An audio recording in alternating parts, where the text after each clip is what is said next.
Bagong design natin ng bracelet na to mga upat oni at ito ay for men and women. 7.5 grams ang mismong weight ng gold nito bukod pa yung bilog-bilog na for design lang. Hetong itsura niya sa malapitan at pwede rin ito sa 3.75 grams lang. Pero wala siya nung bilog na gold at pwede rin ito sa 11.25 grams and above.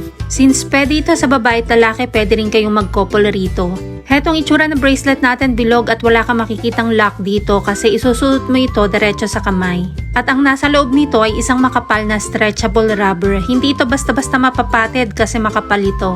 Yung color naman ng bilog nito ay gray na may pagka-blue.